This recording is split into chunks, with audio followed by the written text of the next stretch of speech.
Igbo klaasị anyị ekene daalụnụ ndị Igbo klaasị unu n'anya obi dịkwa anyị ọcha kịta ndewonu dijeni daalụnụ unu emeela Igbo klaasị lụsi bọọlụ ike ndị Igbo enweta egokwa asụsụ ha ka anyị lụsi bọọlụ ike ndị Igbo enwere egokwa ọdịnala ha ka anyị lụsi bọọlụ ike ndị Igbo enwere egokwa asụsụ ha bak ka anyị lụsi bọọlụ ike ndị Igbo enwere egokwa ọdịnala ha ka anyị lụsi bọọlụ ike ndị Igbo enwere egokwa asụsụ ha bak ka anyị lụsi bọọlụ ike ndị Igbo enwere egokwa ọdịnala ha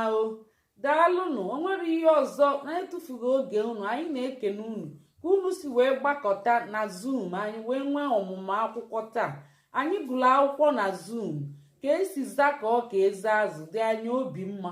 ọzọkwa bụ ịma na anyị na-ebe akwa na-alụ aka na Amerịka si na anyị afụrọ ndị Amerịka n'ọsọ ndị Europe ka anyị na-afụ na Zoom a mata afa wee gbakọta n'igwe wee zaa ka eze azụ wee mekwana ọfụma nne na nna fa pụtakwuru fa n'azụ gosi na fa na-akwado fa obi wee dị anyị mma anyị wee sị ka anyị kenee fa ezinna ezinne ka unu bụ aka jelu unu anyị na-ewenyere unu aka enu unu bịakwa echi enwere akwụkwọ echi enwere amụma akwụkwọ etikwa ọzọ na Zoom ya bụ ndị Igbo be anyị na-ekene unu o nwere ozi m wetara unu ụnyaahụ maka ihe a na-achọ na mba United Kingdom mma abịakwa ọzọ bịa kọwala unu nya ọfụma biko unu nwee ndidi mma abịa onwe ndị dere edemede a ga-asa asaberie maka ihe a na-eme buru ibu ada eso ofu eso nka eso nka mma bịakwa bịa reply to unu bịakwa kọwala unu mma bịa kọwala unu maka ọlụ atọ dị oke mkpa na United Kingdom kafa si na-emezi kafa welie kpọbataba ndị mbịara a ga-eji nyefe visa free mma akọwala unu maka a si akọwala mmadụ ihe ya gwa nwanne mma agwa unu n'onu be anyị unu ghọta achọrọ m ikwukwe n'ọnụ oyibo ma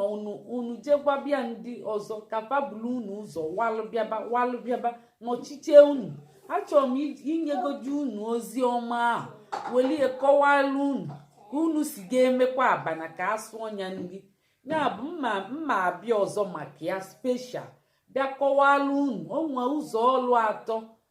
mkpọrọ afọ ụnyaahụ ndị jụrụ ajụjụ buru ibu ya mma abịa ọzọ meelu unu vidio kọwala unu nya ọfụma unu ghọta ebe a nọ maka ifụrọ na ana adịrọ mma agụụ ọya ebe niile mana onwere obodo akara zuru Naijiria mma obodo niile kachasị ya mma kịta ọ bụzikwala nke mba United Kingdom o nwere nkata na atụmatụ fa na-akpa iji na-akpọbatachazi ndị mbịara onye amara ọmara ya ma onye maara ya o nwere ihe dịka infọmeshọn asị n'ọpọwa o nwere ihe mmadụ ga-enye gị karịrị ego ọ bụrụ ose ego ka a na-enye mmadụ o nwere alụ mmadụ ga-atụrụ gị ọkali ego o nwere ndụmọdụ mmadụ ga-enye gị ọkali ego ya ka m chọrọ ka m welinye ndị be anyị maka na ndị be anyị dị anyị mkpa anyị fụrụ onwe anyị n'anya anyị na ọnọdụ anyị abụ Igbo klaasị anyị wubelie si n'ọnụlụ ube nwanne agba n'ọsọ onye agha na nwanne nke onye mmanya kụzielu nwanne onye anyị na-amụ ebe a na-akwalite asụsụ na omenala Igbo ya ka unu jisie ike solu na-akwadosie ike unu bụba ụmụ unu afọ Igbo kụzibeli sụba ụmụ unu Igbo ndị na-akpali ndị Igbo amara asụ oyibo ma onwe ndị bụchala onwe fa afọ Igbo ndị mmadụ a na-akpali fasi na fa bụ Mgbeke asị ka ọ bụ onye ọbụla enwere afọ Igbo ya bụ Mgbeke ya bụ bush woman ọ bushman ọ bụrụ na ị nwere afọ Igbo ịbụ bush woman ịbụ Mgbeke ịbụ awalawa ya bụ ọ bụrụ na ị nwere afọ oyibo ije gbanwee nye o bidokwata adịba mma ọ dịba gboo ị nwere right ịgbanwe afa gị ibi n'obodo na kọntrị na-agbanwe afafa o nwere mgbe Ghana bụ Gold Coast ka ọ gịnị ọ na-aza Ghana ibi na obodo anyị o nwere ndị na-aza ụmụọra ọnwụ ọnọkata ọnwụ nkata n'obodo ahụ fa agbanwee nye si na ụmụọra mma befa bido maba mma ya bụ onye malụ na o nwere afọ Igbo ọ bụ gịnị Mgbeke, ọ bụ gịnị Awa, ọ bụ bushwoman, ọ bụ bushman. Ọhịa anyị kpebiri na anyị ga na-eme, anyị si na anyị ga na-akọkwa ọnụ ị na-ewe maka na ike mmadụ ya nọgharịa ịma na ụfọdụ ikwuchie na nwayọ fa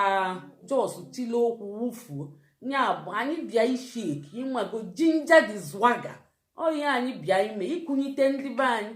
Igbo nọ na koma, o nwere ka esi akụnyite onye nọ na koma. Nya bụ onye bụ onye Igbo ị nwere afọ Igbo ma ị mara asụ Igbo, ịbụ Mgbeke, ịbụ Awa, ịbụ bushwoman, ịbụ bushman. Ọhịa ịbụ Mgbeke awalawa, fake, pretender do the worst. Ịbụ gịnị follow make me rich. Ịbụ imitation nya ị na-akọpị ihe mmadụ na-eme maka na i believe in yourself. Ọ bụrụ na i believe dị proud ịmago onwe gị ju gị afọ ihe asị mmadụ kọpịa gị, iri yourself na-eme ka Chukwu si kee gị, ka ndị nne na nna gị si mụọ gị wee were afa Igbo nye gị bịa gbanwee nye si ka ịdị ka ndị ọcha. Ifụrụ na ị na-akọpịfa, ifụrụ na ịbụ awalawa folofolo, ifụrụ na ịbụ fake, ifụrụ pretense, ifụrụ na ịbụ Mgbeke, ifụrụ na ịbụ Awa, ifụrụ na ịbụ awalawa. Ya bụ ọnụ nna akọ unu bụ ka unu gbanwee. Ọ bụrụ na unu agbanweghị, ma anyị ga na-akọ unu nye tilili unu nweta onwe unu. Ndewonu, ka emesịa na mma abịa mgbe ọzọ bịa kọwara unu nke ọlụ ndị a mkpọgasịrị afa mmere ụnyaahụ. Ọ ya abụ a topic on her own. Mbịazịa mgbe bịa kọwara unu ya. Ndewonu, ka emesịa.